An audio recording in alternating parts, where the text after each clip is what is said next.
Hello students, today we start the second chapter of class 9th, that is matter around us pure.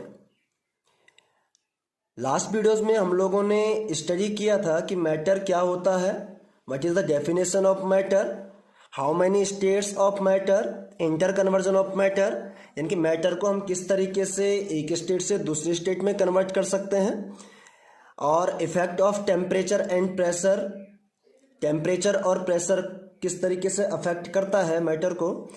और हम लोगों ने कुछ process पढ़ी थी, वेपराइजेशन प्रोसेस जो सबसे इम्पोर्टेंट प्रोसेस थी उसमें। तो इन सब के बाद जो हम लोगों ने मैटर के स्टडी की, आज हम लोग पढ़ने वाले हैं कि जो मैटर हमारे पास प्रेजेंट है क्या वो प्योर है या नहीं है। Is that clear? Generally matter को हम लोगों ने क्लासिफाई किया था 5 स्टेट्स में। First solid state, liquid state, gaseous, और आपका प्लाज्मा, एंड 5 लास्ट क्या था आपका, Bose Einstein condensate.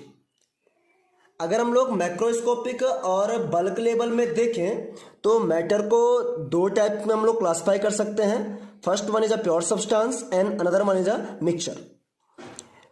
Now the first term is pure substance. Hindi अगर इसका अर्थ देखें हिंदी में तो प्योर सब्सटेंस का मतलब होता है शुद्ध पदार्थ।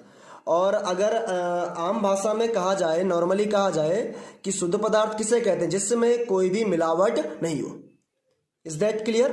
तो डेफिनेशन को देखते हैं। It consist of single type of particle which are same in their chemical nature.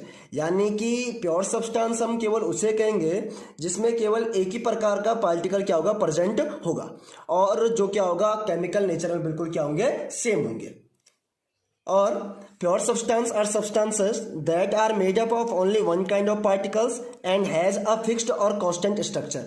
Same definition है, लेकिन इसमें एक नया टर्म क्या आ रहा है कि जिसमें क्या होगा, एक फिक्स्ड और जिसका क्या होगा कांस्टेंट, यानी कि एक नियत क्या होगी, संरचना होगी। जैसे अगर हम इसके एग्जाम्पल की बात करें तो एग्जाम्पल हो गया आपका वाटर, सॉल्ट, ग्लूकोज, ये सब क्या है आपके प्योर सब्सटेंस। शुगर की अगर आप लोग बात करेंगे तो शुगर एक प्योर सब्सटेंस है, क्योंकि इसमें क्या होता है, बिल्कुल इसकी प्रॉपर्टीज जो होती है वो एक समान रहती है। Is that clear? ग्लूकोज को कंसिडर करके देखते हैं। ग्लूकोज में जो कार्बन, हाइड्रोजन एंड ऑक्सीजन है वो सेम कांस्टेंट प्रपोर्शन में क्या होता है, आपका प्रेजेंट होता है। तो ये सारे किसके एग्जाम्पल है, pure substance. Is that clear? Now हम लोग स्टडी करते हैं मिक्सचर के बारे में कि मिक्सचर क्या होता है, मिक्सचर के कितने टाइप्स होते हैं, इसके क्या एग्जांपल्स होते हैं। तो let's start. Mixture consist of more than one kind of pure substances which can be separated by physical methods. जो मिक्सचर होता है उसमें एक से ज्यादा प्योर सब्सटेंस क्या होते हैं, प्रेजेंट होते हैं। यानी कि हम लोग क्या कह सकते हैं कि जो एक या एक से अधिक शुद्ध पदार्थों से क्या होगा, मिलकर बना हुआ होगा, उसको हम लोग क्या कहेंगे, मिक्सचर। और जो मिक्सचर होता है उसको हम लोग वेरियस फिजिकल मेथड से सेपरेट आउट कर सकते हैं, यानी कि विभिन्न भौतिक विधियों से हम लोग उसको पृथक्कृत कर सकते हैं, अलग कर सकते हैं। जैसे इसमें एक फिजिकल प्रोसेस हम लोग क्या पढ़ते हैं, क्रिस्टलाइजेशन, क्रिस्टलीकरण होता है। डिस्टिलेशन के प्रोसेस यानी कि आसवन की प्रक्रिया के माध्यम से आप लोग क्या कर सकते हैं, मिक्सचर के कंपोनेंट्स को अलग कर सकते हैं। For example water and sugar. Water and sugar की अगर हम लोग बात करें तो दोनों अपने आप में क्या होता है, प्योर सब्सटेंस होती है, क्योंकि वाटर भी अपने आप में एक अपना कंपोनेंट रखता है और उसका जो कंपाउंड होता है वो बिल्कुल क्या रहता है, समान। एट द सेम टाइम अगर हम शुगर की बात करें तो शुगर भी एक पदार्थ है, सब्सटेंस है, क्योंकि उसमें भी क्या रहता है, एक ही प्रकार का एक प्योर कंपोनेंट उसमें भी क्या रहता है, प्रेजेंट रहता है। Is that clear? और प्योर सब्सटेंस की अगर हम लोग बात करें इसी के अंदर, तो प्योर सब्सटेंस किसी भी सोर्स से चाहे प्राप्त हो, यानी कि सब्सटेंस किसी भी सोर्स से आपका आ रहा है, उनकी जो कैरेक्टरिस्टिक्स होंगी हमेशा क्या रहेंगी, सेम। तो ये एक प्रॉपर्टी हो सकती है प्योर सब्सटेंस की। Is that clear? Now the classification of mixture, there are 2 types of mixture. First one is a homogeneous mixture and another one is a heterogeneous mixture.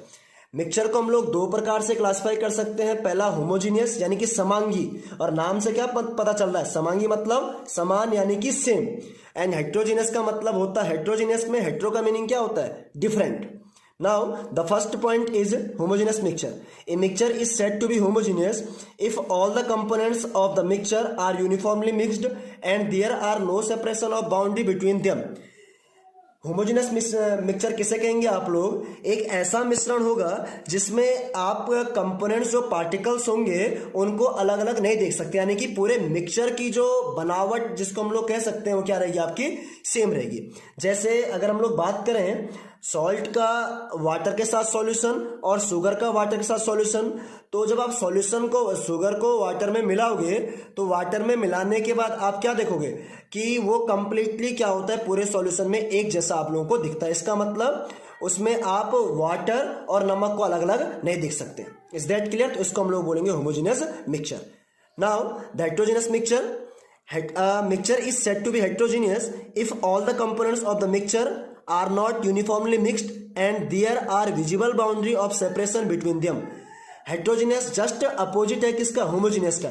यानी कि इसमें हम दो कंपोनेंट को आपस में तो मिलाएंगे लेकिन मिलाने के बाद वो कंप्लीटली क्या होते हैं? मिक्सड अप नहीं होते, और उनको मिलाने के बाद आपके पास दोनों की अलग अलग बाउंड्रीज आपको दिखाई देंगी। यानी कि ऐसा एक मिश्रण जिसमें कंपोनेंट्स के जो पार्टिकल है उनको अलग अलग हम लोग देख सकते हैं, और मिक्सचर के कंपोनेंट की जो बनावट होती है वो क्या होती है आपकी?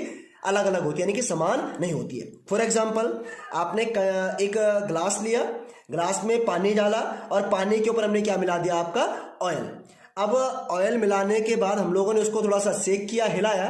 हिलाने पे आप क्या देखोगे? वाटर आपका नीचे बैठ जाएगा और तेल उसके ऊपर तैरना स्टार्ट कर देगा या तेल उसके ऊपर रह जाएगा। इसका मतलब क्या हुआ कि पानी की एक लेयर अलग और आपका ऑयल की लेयर अलग। इसका मतलब एक ऐसा मिक्सचर है हेट्रोजीनियस मिक्सचर। और इन मिक्सचर के कंपोनेंट्स को हम लोग वेरियस फिजिकल मेथड से हम अलग कर सकते हैं, वो आप लोगों को पहले ही डिस्कस कर चुके हैं। Is that clear?